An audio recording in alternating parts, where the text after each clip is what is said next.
欢迎来到轻声慢读。在我们心中，是否都曾有过这样一个关于爱的挣扎？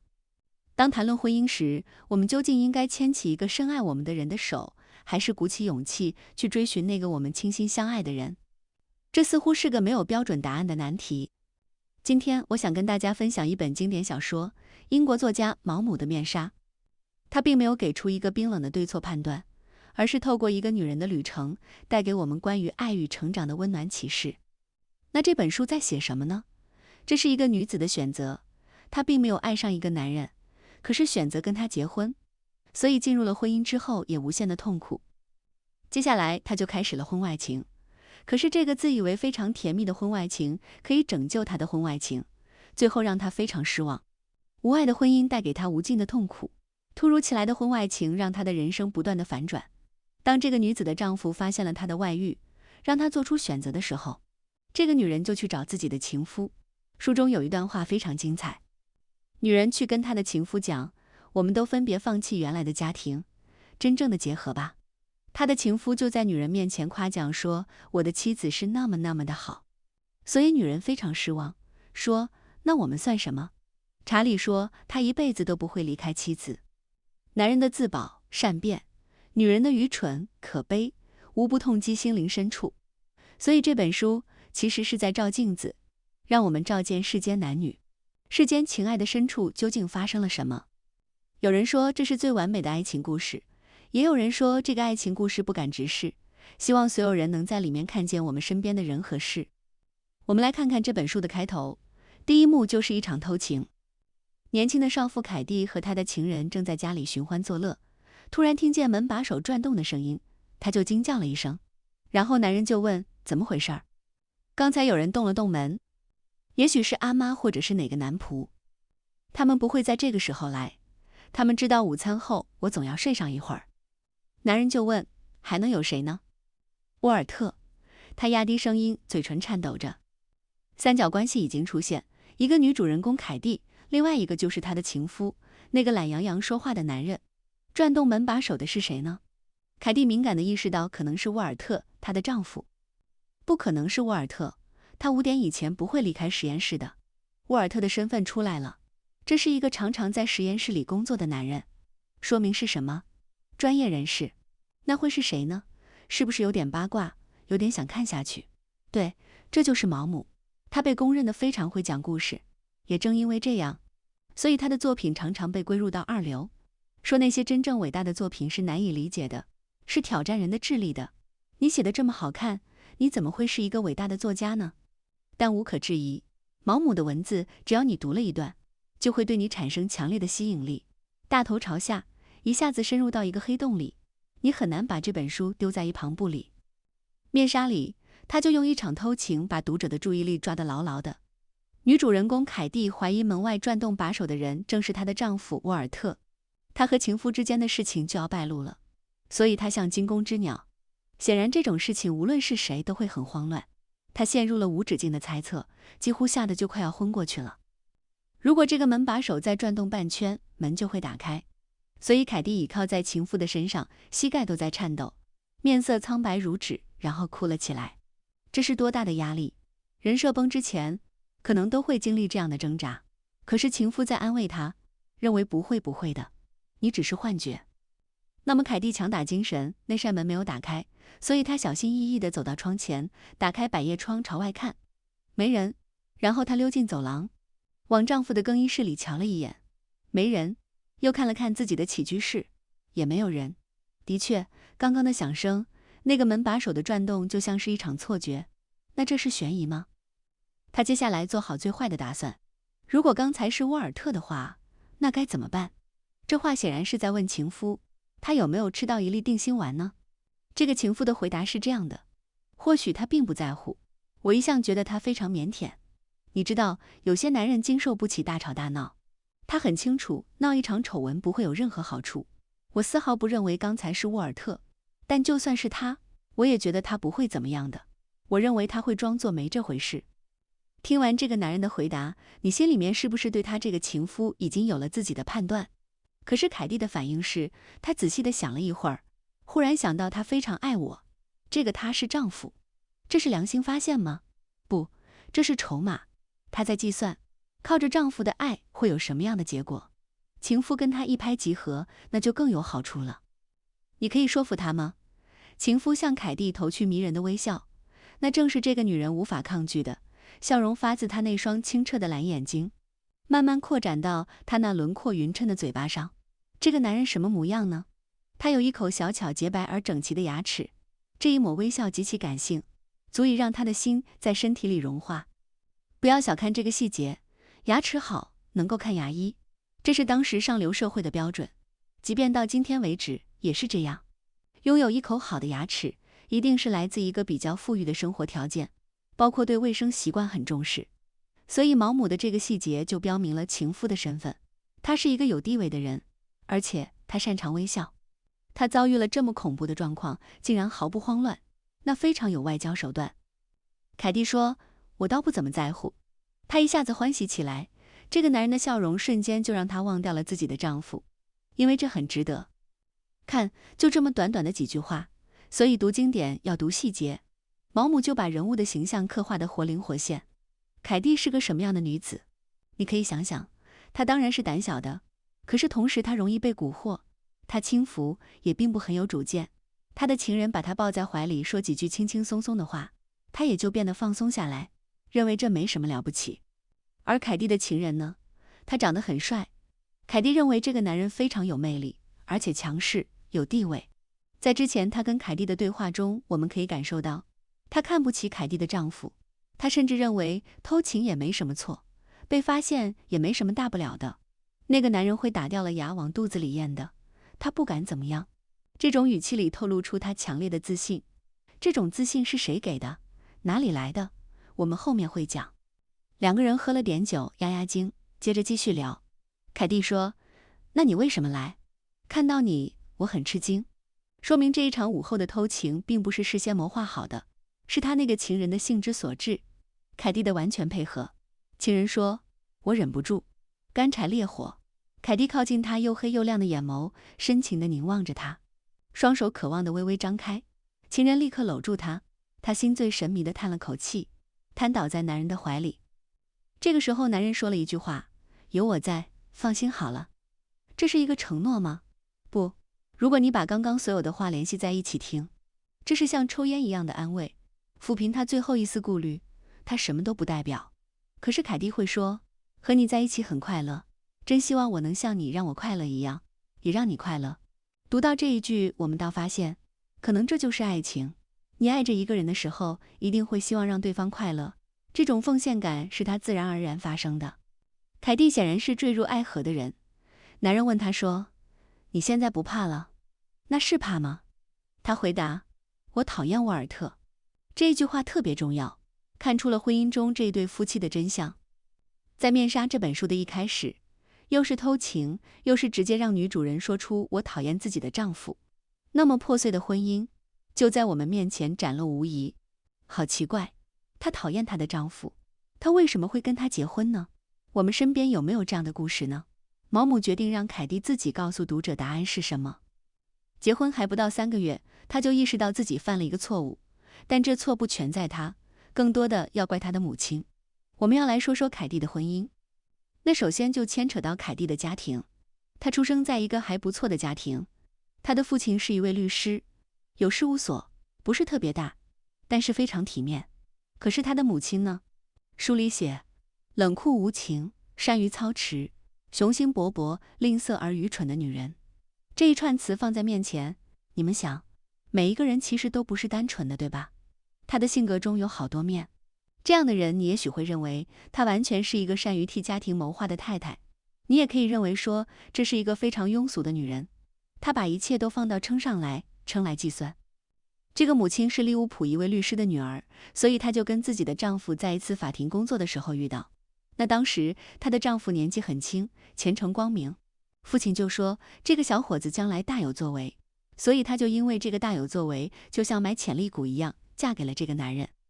但她最后没有，潜力股并没有爆发，但是丈夫其实是个勤奋肯干的人，虽然有点刚愎自用，可他没有成功，他并没有成为顶流，所以凯蒂的母亲很是看不起丈夫。这种原生家庭的关系会不会复制呢？你们想一下，你发现了吗？凯蒂其实也看不起自己的丈夫，看不上他，却又嫁给他，简直像一种宿命。这是婚姻，显然不是爱情。说一下当时的英国社会为什么会有这种状况。结了婚的女性一般都是不工作的，也没有更多的工作机会，所以凯蒂的母亲不得不承认，尽管她自己那么有主见，那么有野心，充满了万丈的抱负，但是她必须以某某人的妻子的身份出现。她太希望自己的丈夫出人头地了，所以想方设法地驾驭丈夫，对这个男人指手画脚，希望这个男人能够成为一个高定产品，按她的喜好来出人头地，做出一番事业来。她把自己所有的野心和梦想都寄托在丈夫的身上，同时她也是这样教导女儿的，要以美貌为工具，去跟那些达官贵人们交往，攀高枝，以便实现荣华富贵，婚姻就成了攀高枝的工具。你看，迄今为止，没有人告诉凯蒂婚姻是跟爱情有关的，你要很爱很爱一个人才可以嫁给他。凯蒂并不了解这件事，结果呢？现实就是母亲非常失望，因为丈夫的事业没什么指望了，所以她就开始更加厌烦这个男人。本来就没有更多的爱，所以投资失败，她就幻灭了。接下来把全部的希望寄托在2个女儿身上，她就开始卷2个女儿。如果2个女儿嫁得很好，非常风光，也算能够弥补她没有实现的那种愿望。下个蛋，笨鸟先飞，这个蛋先飞。这2个女儿就是我们的女主角凯蒂和她的妹妹多丽丝。凯蒂和多丽丝完全不同，多丽丝相貌平平，身材比较粗笨，鼻子又很长，不太美。但凯蒂不一样，从小就是个美人。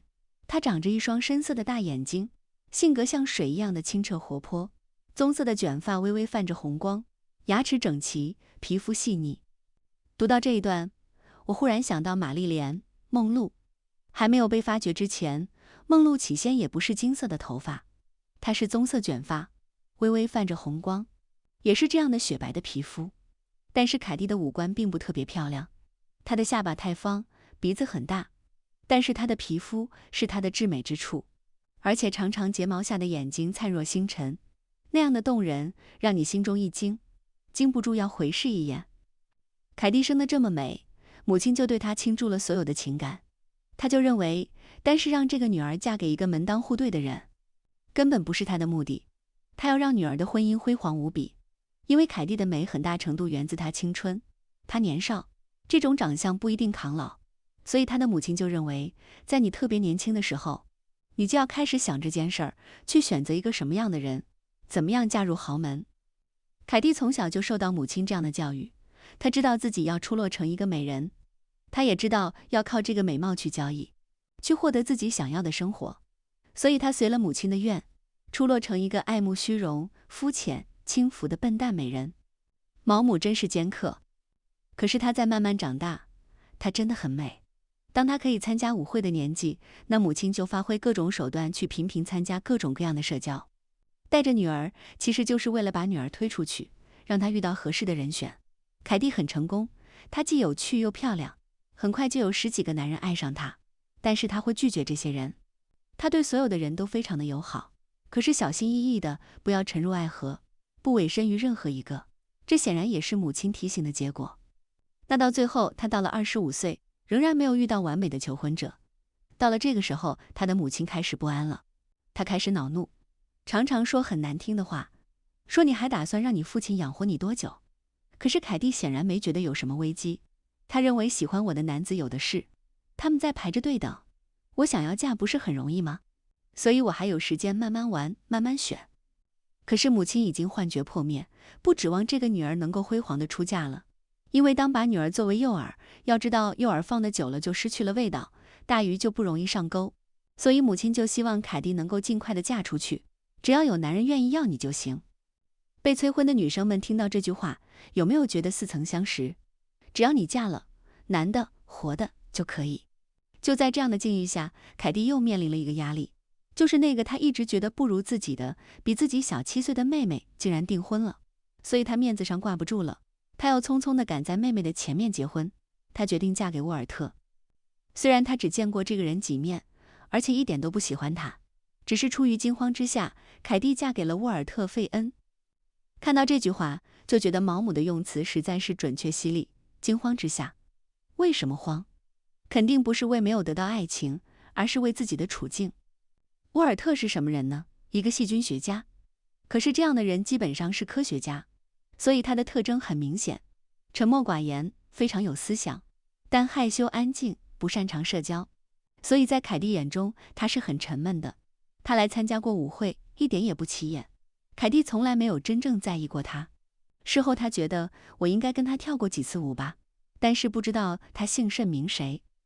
终于有一次在舞会上，他察觉到这个男人每次都在，他就用那种调笑的口吻问他说：“你叫什么名字？我已经至少跟你跳了10次了，你总得告诉我你的名字吧？”男子明显感到吃惊：“你是说不知道我的名字？已经有人给你介绍了。你看多老实，就是一板一眼的专业人士的特征。可他们总是低声嘟囔着说，如果你压根不知道我的名字，我也丝毫不觉得吃惊。”凯蒂总是有他很风情的手段，可是沃尔特微笑着看着他，他的脸很严肃，还有一点执拗，但他笑得很甜。我当然知道。就这么简单的一段对话，毛姆的高手能力就显现了。你发现这段关系从一开始就不对等，是吧？这个男人牢牢地记住了凯蒂，可是凯蒂从来没有记住他。对凯蒂来说，沃尔特只是一个陌生人，而沃尔特呢？他每次都是为了凯蒂而来，他的眼中只有这个女人。经历了这次谈话，凯蒂意识到这个叫沃尔特的男人喜欢她，于是就开始稍稍留意起他。这当然是每个人都会有的虚荣心，因为被一个人爱着，总会让你觉得自己有那么点不同。但沃尔特和其他的年轻人真的是截然不同。那些爱上凯蒂的人大都向他坦诚爱意，想要吻他，很多人的确也这么做了。可是沃尔特从来不说他应该如何如何，他也很少讨论自己，这是沃尔特的美德，但凯蒂显然不能够理解。在他看来，沃尔特个子矮小，也不健壮，身板有点单薄，皮肤发黑，脸刮得精光，长得非常普通，有棱角分明的五官。他的眼睛近乎黑色，但是不大，目光有些呆滞，落在什么上面就死死地盯住。这是一双充满好奇、不太讨人喜欢的眼睛。他的鼻子挺直而小巧，细细的眉毛和轮廓鲜明的嘴巴，这些本来应该很好看，但令人惊讶的是，他偏偏算不得好看。等到凯蒂终于开始细细琢磨的时候，才发现，这个男人的五官单个看上去那么漂亮。这段在讲什么？就是在有情人眼里，对方什么都是好的，美若天仙。可是当你对他没有感情的时候，你就会非常挑剔。所以，沃尔特难看吗？当然不，他甚至每个五官都很漂亮。可是凯蒂没有意识到，这个男人是有魅力的。为什么呢？因为凯蒂觉得跟他相处不太自在，这个男人不具备快乐的品性。沃尔特相当沉默，而凯蒂总是说个不停。凯蒂是个交际花，他喜欢热闹，喜欢聊天，但沃尔特是个认真严肃的医生。有一天你会爱上你讨厌的人吗？这个问题应该去问沃尔特，可是他偏偏因为这些不同爱上了凯蒂。可是他身上的优点在凯蒂眼里不值一提。事情的改变是在一天下午，凯蒂从百货公司回家，路上遇到了沃尔特，他们就一起闲逛，随意的聊天。突然沃尔特转过身来，打断凯蒂没说完的话，向她求婚了。我想跟你说件事。沃尔特声音非常紧张、低沉，不太镇定，然后说，我想问，你能不能嫁给我？你可吓坏我了。他回答说，确实吃惊，脸上都没有表情，直愣愣地看着他。难道你不知道我非常爱你吗？你可从来没表示过。我笨嘴拙舌，我一直觉得真心话很难说出口，言不由衷倒很容易。这是一个多么真诚的求婚，凯蒂的心跳得有点快。她从前经历过求婚，每次都不是这样，总显得兴高采烈或者热情洋溢。没有人用这种非常突然可是又奇怪的方式向她求婚。为什么奇怪？简直像个悲剧。就是求婚的这个男子根本不知道接下来会发生什么，可是他又那么介意接下来要发生的事情，所以会有沉重感，会有那种不安感。凯蒂含糊地说，你真好，不知道该怎么表达。学这3个字，你真好。沃尔特又推进了一步，我第一次见到你的时候，就爱上了你。以前我也想问你，但一直拿不出勇气。他接着说，我秋天要回中国了。我不想失去希望。对，这个故事和中国有关，毛姆也曾经来过中国。面纱是他中国旅行之后的作品之一。凯蒂说，我还从没有对你产生过那样的想法。他有点无奈，因为他没有想好，你得给我时间考虑。沃尔特就一动不动，也不说什么。天哪，难道他就打算站在这儿给他一点时间，让他立即考虑吗？这太荒唐了。所以凯蒂有点紧张了。他说，我不了解你，我一点都不了解你。他的声音有点颤抖，可是沃尔特朝他看了一眼。凯蒂觉得自己的眼睛被吸引了过去，那一眼饱含柔情，这是他从前没有见过的。这种神情里面还有某种恳求，就像挨了鞭打的狗一样，这让他有点恼火。这个句子太好了，这么的不对等，可是你狠狠地打了那条狗，你是不是会有点不忍心？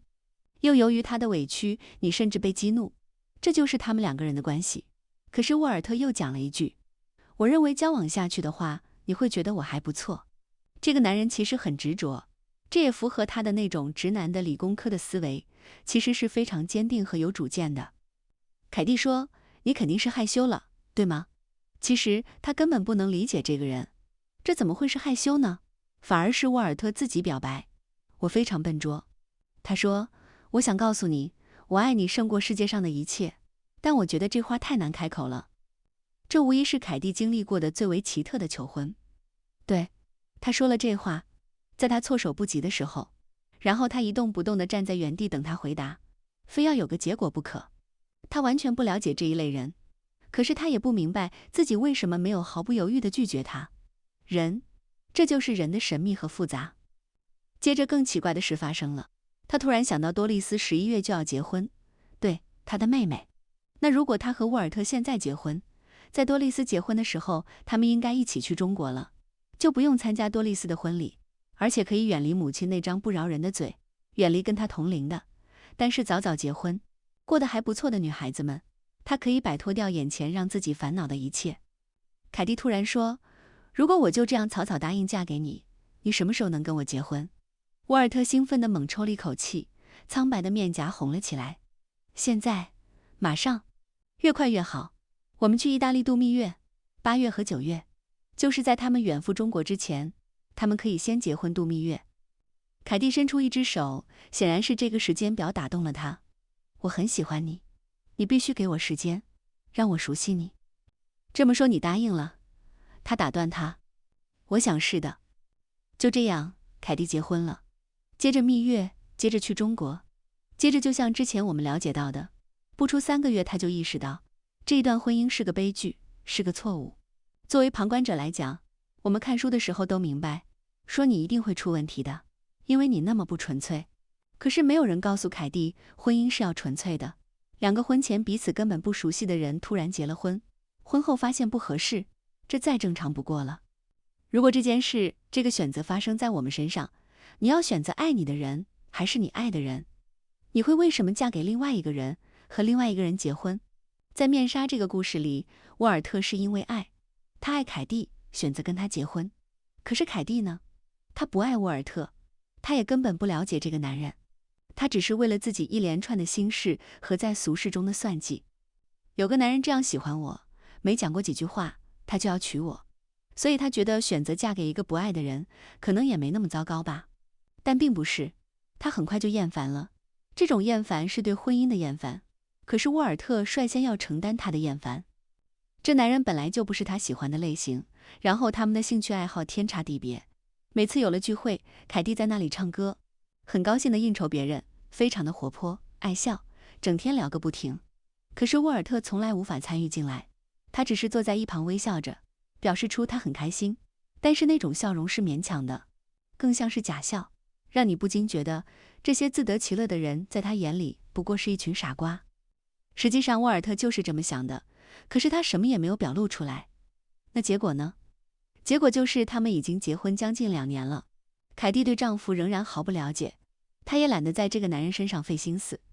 因为工作的原因，沃尔特又到了香港，所以凯蒂也跟随着他到了香港。在这里是异国他乡，凯蒂更加觉得生活索然无味。她意识到她的社会地位其实是由丈夫的地位所决定的。那沃尔特的地位怎么样呢？他受人尊敬，身边的人都对他们很友善。在2-3个月内，他们几乎每天晚上都会接受到邀请外出参加聚会。可是在这些聚会上，凯蒂很快就明白，她的美貌、她的魅力没什么用。政府聘请了这位著名的细菌学家，而她只是一位妻子，这让她很气愤。可是她不是一无所获。在香港的聚会上，凯蒂认识了汤森，她未来的情人，她的真爱就是开头那个跟她偷情的人。我们来说说汤森，他还是很受欢迎的，热爱运动，打网球、马球、高尔夫还有赛马。他对别人也非常和善，没什么架子。这样的人一出来就是万人迷。凯蒂当然喜欢他，他就是喜欢这种英俊的、穿戴时髦、会甜言蜜语的男人。汤森的一切刚好符合他的要求，浑身上下没有任何多余的赘肉，穿着考究，整个房间里属他最会打扮，衣服也很合体。他的脸晒得黝黑，看起来非常健康，嘴唇丰满红润，卷曲的小胡子精心修剪过，头发乌黑，但梳理得非常光滑。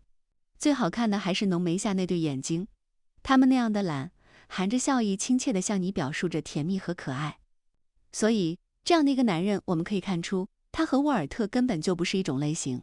沃尔特擅长的，他不屑于了解；可是汤森所会的，沃尔特此生也不会感兴趣。汤森特别会聊天，汤森对于所有那些有趣的、享乐的事情都非常在行。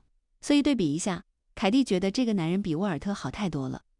在告别的时候握手，男人轻轻地按了按凯蒂的手心，他知道丝毫没有弄错，对方也是注意到他的。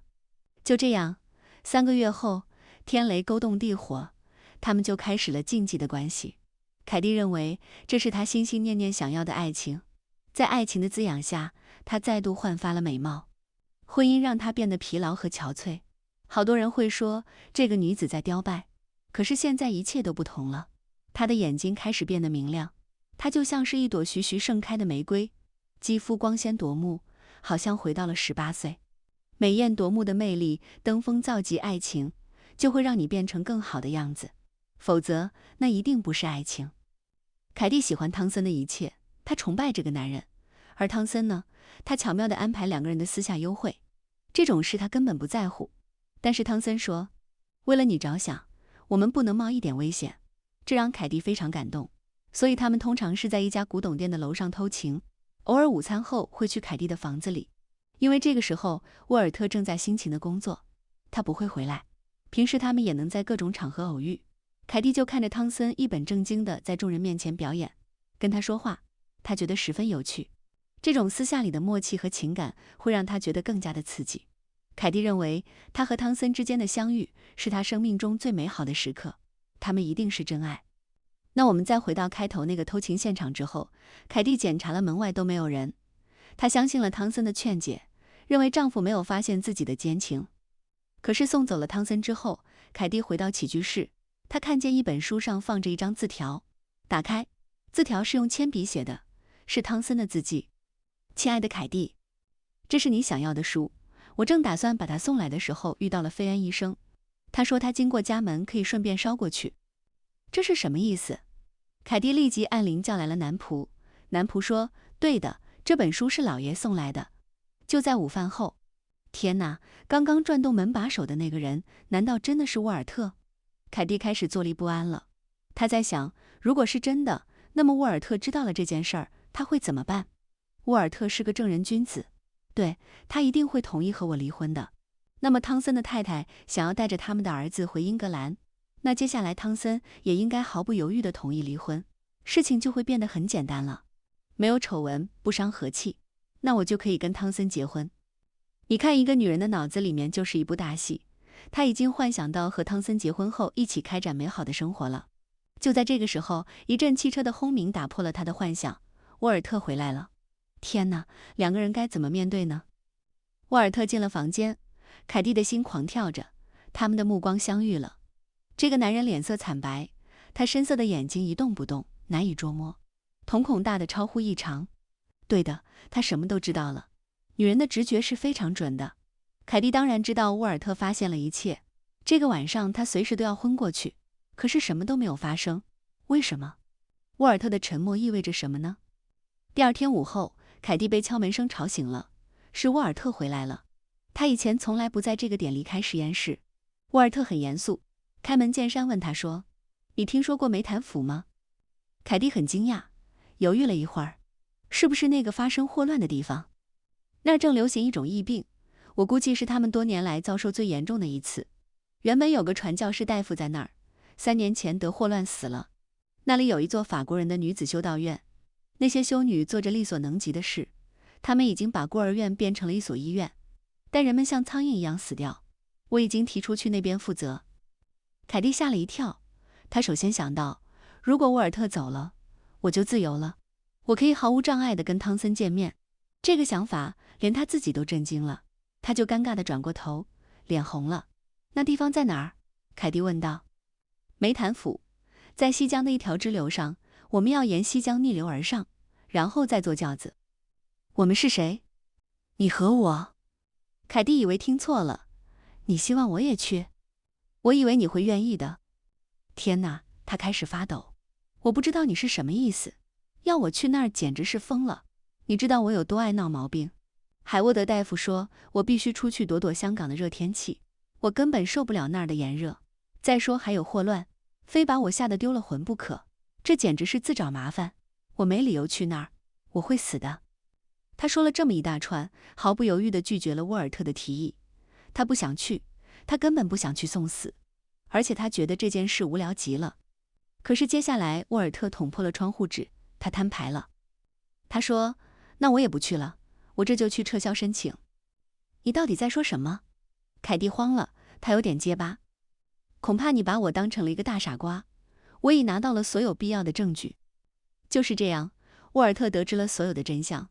他的妻子给他戴了一顶绿帽子。他在跟凯蒂讲，你得跟我一起去，要么我们就离婚。可是凯蒂真的会下定决心去梅坦府送死吗？在凯蒂看来，这简直是要他跟他一起去送死，所以他不想去。他开始大哭。沃尔特失去耐心了，说：“哭没有任何好处，这你知道。”他的声音那么冷，那么硬。然后凯蒂瞬间就恢复了他自己的自信，说：“我不在乎，我想你不会反对我跟你离婚的。这对一个男人来说算不了什么。”沃尔特怎么说呢？我少不了要操心你的幸福。你这是什么意思？我们都没听懂。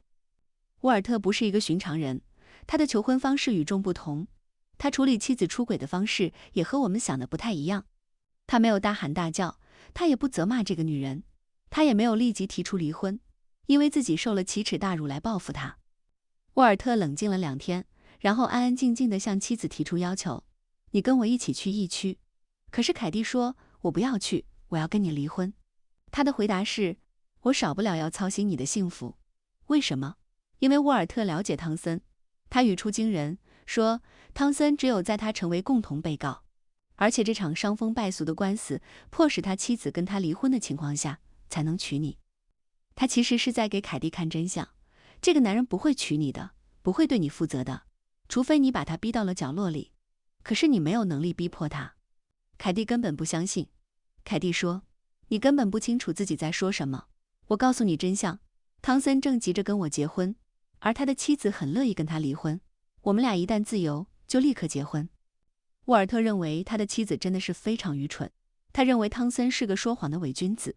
可是凯蒂完全不相信，在他看来，汤森全身心地爱着自己，满怀激情，而他们真心相爱。他反复地强调这些。沃尔特看着他，脸上没有任何表情。然后凯蒂破釜沉舟，决定把一切都和盘托出。我知道你为什么跟我结婚，因为你想赶在你妹妹多丽丝之前结婚。原来沃尔特一点都不傻，他什么都知道。他知道凯蒂根本不爱他，他也知道凯蒂为什么决定嫁给他。接下来，沃尔特说了一段话，这是面纱里最著名的一段表白：绝望、愤怒、深情，无可救药。任何时候读到这一段表白，你都会被他震撼。沃尔特说：“我对你不抱什么幻想，我知道你愚蠢、轻浮、没有头脑，但是我爱你。我知道你的目标和理想既庸俗又普通，但是我爱你。我知道你是个二流货色，但是我爱你。”沃尔特接着讲：“想一想真是可笑，我竭力去喜欢那些讨你喜欢的东西，忍受折磨也要对你隐瞒起自己。实际上我并不无知、粗俗，我不爱散播丑闻，也不愚蠢。我知道你何等害怕智慧，便尽我所能让你觉得我是个大傻瓜，跟你认识的其他人一样。我知道你嫁给我只图一时利益，我是那么爱你，我不在乎。大多数人，就我所知，当他们爱一个人却没有得到爱的回报时，就会觉得委屈不平，甚至愈发愤怒和痛苦。我不是那样，我从来没有指望你爱我，我看不出任何理由让你爱我，我也从来没想过自己会被人爱。我很感激能被允许爱你。当我时常想起你高兴跟我在一起，或者当我发现你眼中闪烁着愉快的爱意时，我就会欣喜若狂。所以我一直察言观色，留意我的爱让你厌烦的最初迹象。大部分丈夫认为那是一种权利，我却准备当成恩惠来接受。凯蒂从来没有听过这样的表白，她都不认为这是表白，它就像战斗的檄文。天哪，在你的眼里，我竟然如此的不入流。不管你有多么爱我，你有多么深情，不入流这3个字已经深深地刺痛了我。所以凯蒂非常愤怒，她决定报复。如果一个男人不具备让女人爱他的必要条件，那是他的错，怪不得他。对，那是男人的错，怪不得女人。可是沃尔特并不反驳他，他只是说我知道。在凯蒂看来，这简直像一个嘲讽。你为什么不同意我跟你离婚？沃尔特说出了他的方案。假如汤森太太向我保证她会跟她的丈夫离婚，假如汤森给我一份书面承诺，保证在2份判决生效的1个星期内娶你，我就答应你。原来这么简单，在凯蒂看来，这是一定会发生的事情。你真是慷慨大度，沃尔特。他觉得幸福在向自己招手。可是让他吃惊的是，沃尔特突然放声大笑起来，这让凯蒂很气愤，涨红了脸。什么意思？你在嘲笑我吗？沃尔特说，要是你想趁汤森在办公室的时候找他，最好抓紧时间。如果你决定跟我一起去梅坦府，后天就必须动身，时间真紧。你想让我今天就告诉他？沃尔特说，常言道，机不可失，时不再来。显然凯蒂觉得，即便时间有点紧张，但是一切美好的事情就在我眼前会发生。他满心欢喜地前去找自己的情人汤森，他觉得2个人爱得那么深情，所以被戳穿了反而是好事。他们为彼此可以牺牲一切，接下来就会永远在一起了。但结果呢？汤森一见到他，问的不是别的，是沃尔特发现之后他做了什么，有没有公之于众，要不要提出指控，他有没有拿到证据。听说沃尔特什么都没干，汤森大大的松了一口气。这松了一口气是什么？是2个男人的博弈。汤森认为，这一下我不会给自己惹麻烦了。他完全没有想凯蒂的处境。可是凯蒂接着说，沃尔特同意离婚了，只有一个条件，要求你和你的妻子也离婚，而且在1个星期内和我结婚。对，这就是沃尔特的条件，是全部的事实。汤森的反应，他沉默了。然后这个男人拉起凯蒂的手，轻轻地揉搓着，像撸猫一样。你知道，亲爱的，他说，无论发生什么事情，我们也不能让多罗西掺和进来。多罗西是他的妻子。凯蒂呆住了。这是不是说你不想和他离婚？所以只有在遭遇考验的时候，我们才知道一个人究竟是什么变的。这叫原形毕露。汤森曾经的誓言像海市蜃楼一样的消散，而且他有很多借口。你看，我得为我的几个孩子着想。再说，我也不想让多罗西不开心。我们一直相处得很好，对我来说，她是位非常好的妻子，你知道吧？那你为什么跟我说她在你眼里一文不值呢？我可从来没说过，我只是说我跟她没有爱情，但我们一直是非常好的朋友。我可以这样告诉你，我依赖她的程度超过任何人的想象。毛姆把一个大渣男的形象写得活灵活现，一遇到问题就甩锅推卸，拼命的想要逃跑，自己一点责任都不想承担。如果你影响到了我，不管你是谁，不管那个东西是什么，我都想要毫不留情地逃开。接下来，汤森也不想在道义上面承担内疚和后果。凯蒂说，你不觉得当初别来找我不是更好吗？你是我多年来见过最可爱的小东西，我疯狂地爱上了你。这不能怪我，以爱之名干尽丑事，这个虚伪的男人。那么你并没有当真？当时是当真的。那你就非得说这世界上除了我，你什么都不想要吗？亲爱的，一个男人爱上你时说的话，你是很难去死抠字眼的。这一段对话让凯蒂彻底地看清了自己的处境。他从刚开始的满怀期待到愤怒的想要辩论，然后转为了无望的祈求。查理，你不知道我有多爱你吗？这是在哀求。可是呢？亲爱的，我爱你。只是我们不是生活在荒岛上，我们必须努力应付遭遇的各种状况。你的确应该理智一点。这段话你听着就觉得很耳熟，对吧？什么叫理智一点？其实就一句话，是说我没办法。两手一摊，你看着办。反正我是准备扔在地上不管了。凯蒂终于明白了自己的处境，唯一的不同，两个人之间唯一的不同，是你不爱我。汤森连这个也不愿意承认，否则就太败坏了。他说一个男人可能很爱一个女人，但并不希望跟她一道度过余生，太残酷了。你怎么能这么狠心？他歇斯底里开始哭，这让汤森有点不安。为什么不安？他朝门那里看了一眼。我亲爱的，你快克制一下。可是怎么克制？凯蒂认为，你把我这辈子全毁了，你干嘛来缠我？我做过哪样伤害你的事？汤森说，如果你把所有的责任推到我身上，能让你好受点，那就随便吧。这一段台词真的是人性中所有的龌龊都纤毫毕现，承担所有责任的其实只有那个女人。